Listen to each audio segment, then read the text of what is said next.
Finding yourself the prey in the talons of an owl on a dark night is a gruesome affair. The owl will rip you to pieces or eat you whole. Then it will digest you later to spit up a compacted pellet of what was your fur and bones. Then the owl kicks back, rolls itself a cigarette, and smokes it while listening to the wolves howl.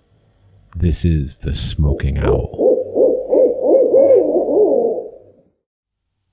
As I have become obsessed with scary stories lately, I've been quizzing everyone I know if they've seen ghosts, experienced the paranormal, or know any creepy or terrifying stories. Most do. This is an absolutely true story. It happened several years ago to me when I was a teenager in the rural part of Sealand, which is the region of Denmark where the capital city Copenhagen is. I was 17 at the time, and a friend of mine had just got his first car.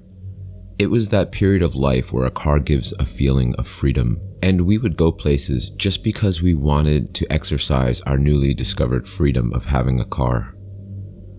My friend with the car is named Magnus. This is not his real name. In Denmark, cars are very expensive because the government taxes them over 200%. So most cars are quite small compared to what people are used to in other countries. Magnus had an old white Seat being the brand. It was a pass-me-down from his mother, although it was nothing special.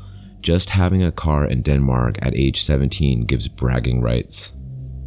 One night, we were at Magnus's house, and we were looking for some mischief. We had a couple other friends with us. These guys are Lars and Rasmus. Those are not their real names also. They were also 17. Lars mentioned that we should go ghost hunting in a haunted apple orchard, which was about a 20-minute drive from Magnus's house. He said that pretty much everybody knows this apple orchard is haunted. Apples grow really well in Denmark, but an important thing to know here is that many years ago, Denmark started importing apples from Eastern European countries like Poland. These imports drove the price of apples down so much that it would actually cost more to pick the apples in Denmark than what they could be sold for. So being that apples grow so well, they continue to grow and then eventually just fall and sit and rot on the ground. It looks really wasteful. Yes, we live in a world so abundant that food falls to the ground, but it's not worth the time to pick it up. When driving by such an orchard, it gives an eerie feeling to just see an entire orchard with the ground covered in apples, and a few weeks later, covered in rotting apples with a sweet, pungent scent carried in the air. To add insult to injury, both the orchard keeper and his wife had passed away several years back. The really creepy part is they both died at the same time and their bodies were not found for a couple months. One of their adult children, who was living in London, had been trying to contact them and finally came to Denmark to investigate why he could not get them to respond to emails and phone calls. Upon reaching their home, he came upon a gruesome reality. First, the eeriness of a house set back behind a forgotten apple orchard, and then into a house where not only the apples, but now the actual people are forgotten.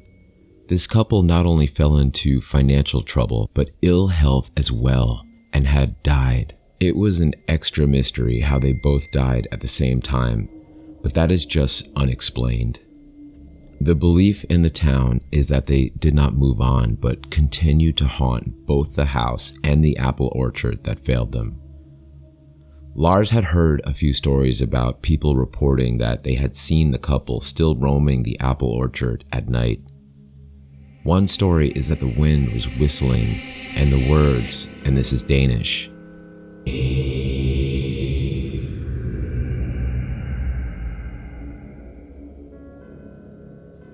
the word æbler means apple in English. Apparently, the girl who heard this had been so freaked out that she totally avoided the area around this apple orchard. So the four of us decided we are going to go check out this apple orchard. It was February, so although there wasn't any snow on the ground, it was cold, and although cold, with long dark nights, the temperature was not quite at the freezing level. We drove out there. Aside for a couple cars, there were no others on the road that night, and it was very dark. I was a bit nervous about the whole idea, but I guess that's what made it exciting. We finally arrived at the road in front of the orchard. Honestly, this orchard must be haunted. The gnarly trees were barely visible in the blackness of the night. I could see into the depths of the gnarled, twisting wood limbs, and beyond them were even more limbs and joints and branches. There were no leaves on the trees, so they just seemed to disappear into the background. Somewhere back there is a house. And as we turned into the dirt road to drive through the orchard, the trees seemed to extend in rows in all directions. As we turned in, I noticed a stone wall only a few stones high, which seemed to separate the orchard from the rest of the world. As we crossed that line of perimeter lined by the stone wall, I imagined that we were entering the haunted zone. I became hyper aware of my heartbeat, and my eyes scanned the blackness surrounding the trees. Rasmus made a few noises to try and scare us. These actually relaxed me a bit. It's kind of ridiculous, but we are 4 guys in a little car, and ghosts probably don't even exist, right? We drove deeper into the orchard. The car shifted a few times to the right and also to the left. The dirt road was more like a mud road on this not cold enough winter evening. It got very silent inside the car. While looking out at the trees enclosing us, I noticed that the ground was covered in literally thousands of apples. I could see in the light from our headlights that some of these apples were clearly rotted. About 100 meters into the orchard, I saw a person.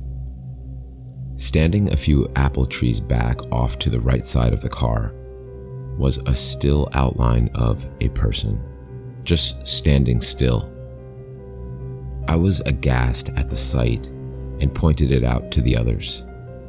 It was deafeningly silent inside the car, and my eyes were fixated on this form. We rolled slowly forward. I was frightened, but not enough to panic, as we were in the safety of a moving car.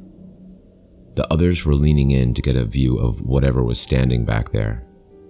As we rolled even further, the form seemed to change shape from the new angle we were observing it from, and a branch on the left side became apparent. It was just an old tree with an eerie human form. It was nothing to be alarmed about. This was a major relief. We continued rolling through the apple orchard, each of us frozen, timorously watching the absolute blackness encompassing us and the rows of apple trees radiating away from us in every direction. That's when it happened. Suddenly, a white glowing ether flowed around our car from the side. It started out as a light, thin fog pulsing in density, and in several seconds became thick. This continued until it was blindingly thick. We could no longer see the apple trees. Magnus, who was driving, started screaming, "Hold up! Hold up!" which means something like, holy crap, in Danish. He pushed on the gas pedal to get out of there, but it had the opposite effect. I could hear the wheels turning, but felt no motion in the car. We were stuck. The seconds slowly ticked. We're trapped in a car in a haunted apple orchard. My heart was banging now, and my spine was quivering. The white ether that had flowed around our car continued, and it seemed to pulse in density. I could barely see the closest apple tree out the window on the side of the car. I looked at Magnus and could see on his face that he was completely freaking out. His eyes were wide and he looked panicked as he tried different things to get the car moving, but we were stuck. Rasmus, sitting in the back seat with Lars, said, "Jeg gider ikke dø her," meaning, I don't want to die here. And I thought, neither do I. Magnus said that somebody needs to get out and push the car. He began to scream, "Nun skal ud og skyde bilen! Nun skal ud! Nun skal ud!" This means something like somebody needs to get out and push the car. I don't know why, but in my numbness, I obliged. I looked back at Rasmus and he agreed to help. We jumped out. It was cold and the whitish air filled the environment. There was no visibility. We stepped around to the front of the car and both pushed the car so it could back up. From our angle, it looked like we were pushing the car toward a white wall of darkness. Somehow, the car moved. We jumped back in as quickly as we could move. We did this while the car was moving, although not too fast. Magnus couldn't see the road between the rows of apple trees, but he followed the edge which he could see out of the side windows. Slowly, we backed out. Then I heard a crack come from somewhere out there. This further heightened my awareness, but I couldn't see anything. We continued to roll back. It was visibility reminiscent of going through a car wash, surrounded by dark ether saturating the environment. That's when I heard the words. I heard it myself. I heard a long